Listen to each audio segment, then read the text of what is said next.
Good afternoon, everyone. Welcome to our Elite Spotlight Salon. Thank you all for joining us for this inspiring afternoon. And we are here to celebrate Women's History Month today. Yes, welcome everyone. Yeah, I'm Dana Yang. I'm Siri Wang. Yeah, we want to introduce ourselves a little bit, right? Yeah. I'm a founder and CEO of Elite Link Education. We have been here in education consulting and corporate training for over 13 years.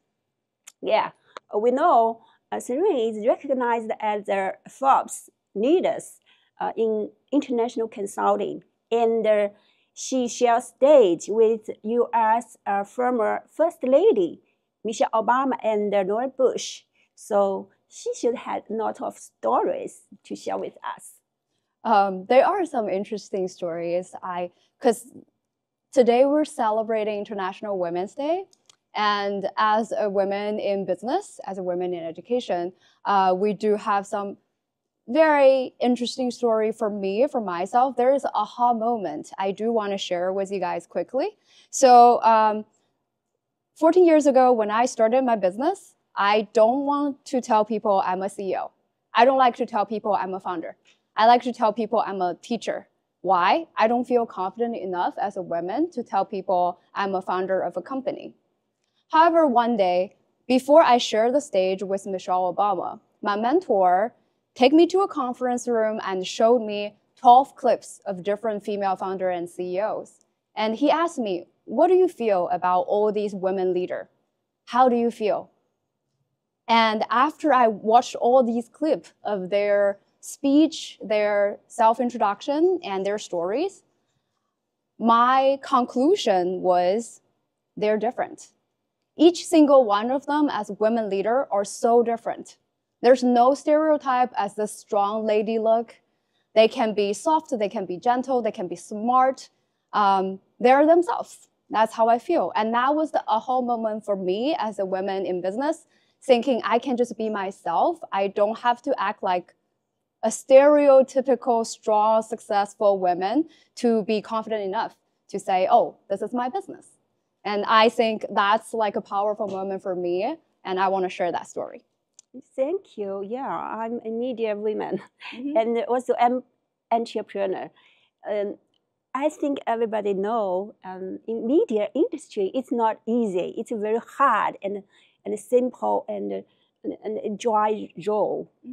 So I have to say, my dream is to want to be like a barber in America, but it seems not easy to realize. Of course. Yeah, but for so many years, I interviewed many very interesting and phenomenal women in America, and like someday you run into Mia Musk's mom, and you interviewed her and talk to her about her career, her son, and talk about her education. So it's given me a lot of achievement, I feel.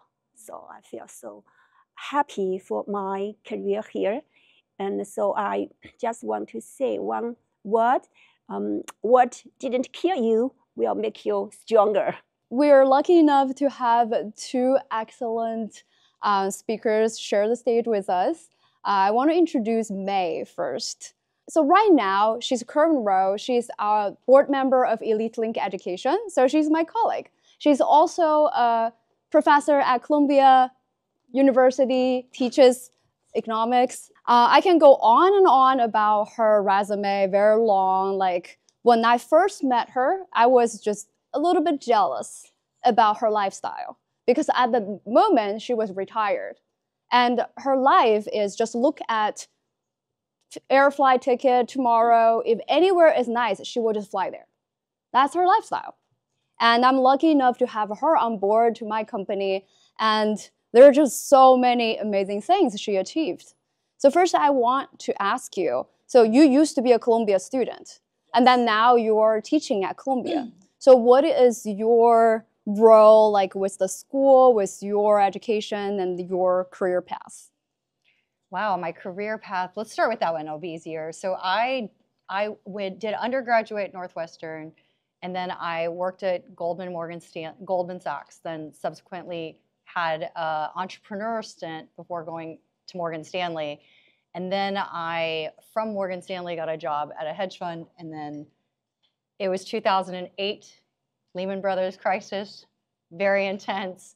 Decided to go back and get my master's in quantitative methods at Columbia. So that's up to that point. And then after that, I continued on to be at a bit of a startup financial services company, but we ended up doing work for pretty much every hedge fund in parts of New York, as well as a bunch of asset managers overseas. So about $1 trillion in assets under advisory is what we ended up working with. It was a pretty strange and weavy path. Mm-hmm. And then I would say that at the time we met, I had retired and just started doing consulting work. But how I ended up ultimately at Columbia was that one of the things I liked the absolute best throughout my career was really mentorship. Mm-hmm. I really like developing people, and that happens to be what you do. So we ended up becoming fast friends, very fast friends in that regard, such that we're even collaborating on some things now that I think we'll probably talk about later. But it was surreal the first time I started teaching at Columbia campus, and I hope everybody that has any interest in doing that gets to go back to their university and teach. It's such a crazy thing to go on campus. You still have a little backpack. You know, the only thing you might not have is someone carrying your books if you're lucky like that. And you just go around to the classrooms. But this time, your job is to be out in front and try to, help others to achieve their dreams and their goals. And that was so rewarding. And I'm so thankful to be a part of the campus. Because her interesting background, she has been trader, entrepreneur, like you name it, like world traveler. So sometimes I joke about it. We should start a show called Ask May. I just have so many questions and I can ask her. But for you, in your career, must be someone that helped you. Yes. As a mentor. Oh yeah. Right? No one makes it on their own. Mm-hmm. Absolutely not. I mean, really, I think there's two pieces to it in the sense that you also have to be open to mentorship. And that really is its own set of skills. I mean, you're unbelievable at that. I recognized that right away when I met this girl. She just naturally had a personality about her. You naturally always, in my mind, have always been someone that seeks out and knows how to find great people to help you in life. That's a trait that I admire and that I've also tried to cultivate in myself since very early on. Especially early on, it's very easy to find folks that know more than you that can help you to achieve whatever it is you're trying to achieve in life. Because you're so young, you just don't know anything. But as you continue forward, you're going to want a whole toolbox of different folks that have different experiences. Maybe this person is really great at career transition. Maybe this person is really knowledgeable about the subject matter that you are an expert on. Maybe this other person is unbelievable at helping you find opportunities so that people can know more about you and know more about what you're capable of. All of these are not just one mentor or one person, but it's a whole, war chest of folks that can help you out in life. Yeah, for sure. Yeah, I love that. And for me, thanks to May, I feel like I do have that lucky aura that bring like wonderful people together. And that's why we have a wonderful crowd here together. Yeah. And as someone who always, like right now I'm mentoring others, but then I always seek mentorship from other people. I would say if you're watching today's show, write down 3 keywords about yourself that you think you needed help in that area. Yeah. And be very clear and specific when the time come. For example, like one day I met Steve Forbes, right? And then people would ask, okay, if I met people like that, what do I say? That's where you write down the 3 keywords, and that's the question you can ask, right? And then there's one guy at that event ask, oh, what is your investment portfolio look like, Mr. Forbes? And he actually shared. who knows, right? Like you might be surprised. And he actually shared his idea of how to do investment, how to manage his own portfolio. So never be shy asking interesting questions. Absolutely. So true. Yeah. And back to you. So I also know that right now, actually, the two of us is writing a book about gamification professional skill. So what is your view on gamify your mindset in professional development? See, I love it. And when I first shared it with you and you said yes, I was so thrilled because, you know, one of the greatest strengths of women, and sometimes men too, I shouldn't just give all the women the credit, all the ladies the credit on this, is collaboration. Collaboration will take you farther than you can often go on your own. And what I would say to that is, of course, you have to find great people to collaborate with, great people that are trying to do the same thing you're trying to do. But gamifying was one place where I thought we had kind of a common thought process, because so much of gamification really is backward design, which I hear you talk about all the time. Yeah. But strangely enough, the initial concept before I pitched it to you as a collaboration came from the fact that I was growing my mentorship program for our internal firm, starting with the interns, but then growing into the associates and vice presidents. And they were really struggling with frustration management. They were really struggling with thinking about what's the next step in my career? How do I manage the lulls? How do I think about this? And once we turned it into a game, so many of my colleagues and partners just be like, why are they like always so happy? Why are they always busy? No matter what, they're always doing. And then when we ask them, it's not like they're doing busy work. They actually seem to know what they're supposed to be doing. I'm like, yeah, that's the process. That's exactly what it is. Yeah, so we also want to know, like as an executive in Wall Street area, so do you think women had some like limitation or restriction in this area? So here's the thing. I would have answered limitations a little bit differently when I was younger, but then when I became responsible for all of these young folks and helping guide them, I realized I had to use different words, which, not to take away from the question, because the question is very real. When you come in, there are things that you're naturally good at and things that you're not good at. And then there are things that naturally come with the path that you've chosen. Like clearly, we can keep it very simple. I admire you so much because you're bilingual, you know, and there was probably some initial limitation when you first came in, but you've overcome that and then some with a fantastic career in media, right? So we all have things that are somewhat limiting when we first start out. They're where the cards have been dealt. But I realized that if I use that word too much with young people, they own that limitation like a badge, like, oh my gosh, I'm limited. And so I always wanted to be careful to be like, these are some things that we want to grow our skill set in, that we want to get slightly better at because they limit you. And men have some limitations. Women have some very striking ones, but women also have disadvantages and advantages. And so if we lean into the advantages and are aware of what might be perceived disadvantages, we can focus first on our advantages and then come back around the other way to address those disadvantages. So we'll use some that are very common. You know, especially in finance, they'll talk about the boys club or what have you, and the fact that men receive informal mentorship because they're doing boys things. Okay, I could try to play that game, right? I will lose because there is nothing that can change the fact that's what I look like, you know, as far as it goes.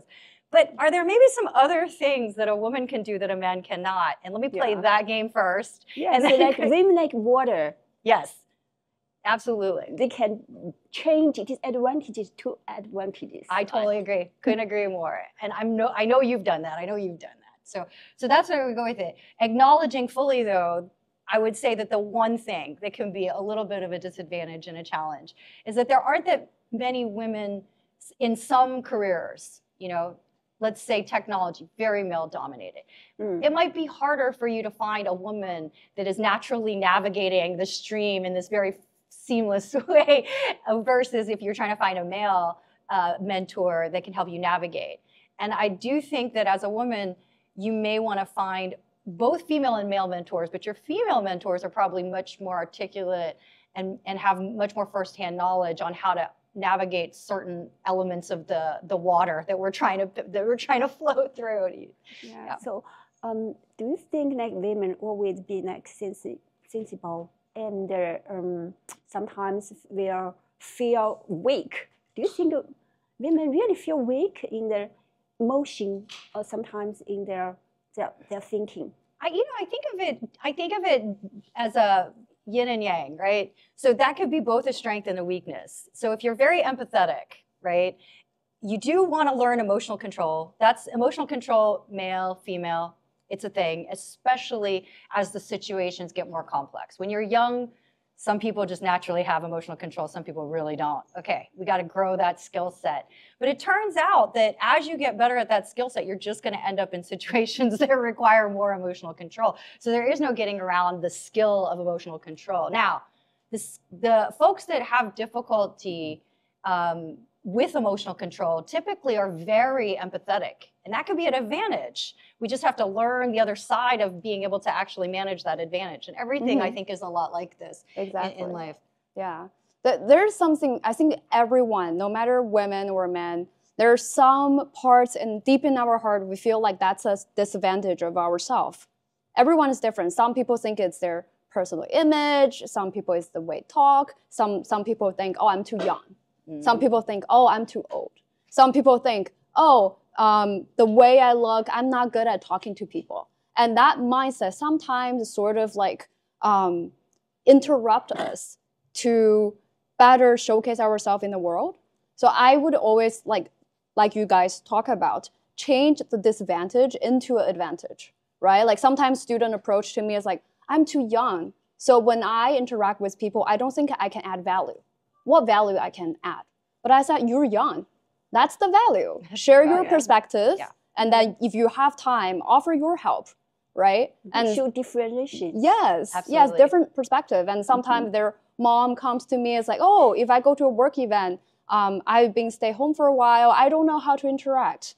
But you're a mom. If you can be a mom, we can do anything. You know, so basically if we, no matter men or women, if we can change the disadvantage that we self-aware, like we feel a little bit inconfident about, and we change that into something that we super, super proud, that's like a power move, like a shift. It's power move, totally. Yeah, yeah. So back to the gamification mindset. Yes. I do want you to explain a little bit, like this key mindset of XP point, playing a game with an XP point game or like a level up game, right? Yeah, so I'll show you, we'll talk about the genesis of it because you love this idea once we first started to discuss it. It came about because when young people would come and work with my VP or with me directly, I noticed that they had this idea of their strengths and weaknesses as permanent, you know? And this caused kind of a twofold problem. The first was there were things that they felt they could not do. And then there were other things where they felt really, really confident that that was their core skill, but they just didn't realize that, okay, that's your core skill and you are in fact great at it. Turns out that there's a lifetime of that skill for which you can continue to evolve. And both of these were causing a great deal of distress, frustration, and conflict for the young folks that would come. So I went about describing this gamification method. So for example, as we were talking about, let's say you feel that maybe you're a little sensitive. You have a tendency to emotionally respond. Okay, that's great. We'll call that skill the soft skill of empathy. You know, that's a very important meeting skill. You go into a meeting, everybody's angry. You want to know that they're angry when you walk in through the door because maybe somebody didn't tell you. Okay, so then the other related skills that allow you to use that to your advantage, those are what we call other skills, and there are levels of XP points to that. So emotional control, low XP points, maybe when you start out, empathy, slightly higher. We grow this, and actually what happens is that you get both of these skills collaborating with each other and making you a stronger professional. Okay, so then the second concept, though, that is the idea that there are layers. This one is always fun because, you know, you might have someone who fully identifies themselves as being an unbelievable communicator. And then I'll always ask these people, okay, there's levels to this. Do you think that you are so expert at it that you are superior? You say you're better than maybe this person, but what about Michelle Obama? Are you better communicator than Michelle Obama? Does she have more XP points than you, right? You're like, okay, maybe Dalai Lama, does he have more XP points than you? Okay, yes. And then we talk as well about all the different layers of complementary skills that allow you to get and to grow this thing. And what this stopped was this idea that I was just going to ignore this skill altogether. Like, I'm not a communicator. I'm a tech guy, so I don't need to learn communication. Okay, au contraire, my dear. Like, is it possible that it's this, if you just increased a little bit of this communication, I might get 10x out of you. And this is kind of how we score within the XP world. This is a lot like a video game that you play. And in the video game, maybe you're really good at attack, maybe you're really good at defend, you like to kill things in the video game. A lot of boys, they go straight for that. Yeah. But there are some video games where you must also do something like cook food so that you can refill your experience points. And strangely enough, in the video game, as much as you don't enjoy that, as much as killing demons, something, you'll sit there and you will cook for hours and get those XP points. And that was the attitude I wanted folks to have and to really appreciate. And then hopefully within their time, you know, under my area, because eventually if you do a good job with mentoring, then people want your people, and so they'll go to the other areas of the firm. But you know, and I wanted them to understand that if they could work on these complementary skills, it made their other skills so much stronger. And that's why my folks were always really busy. They were always trying to gain these other XP points that they weren't particularly gifted at. Yeah, that's specifically one thing I love about this book, and when you say we should work on this book together. Yeah. And I feel like life cannot be just level up.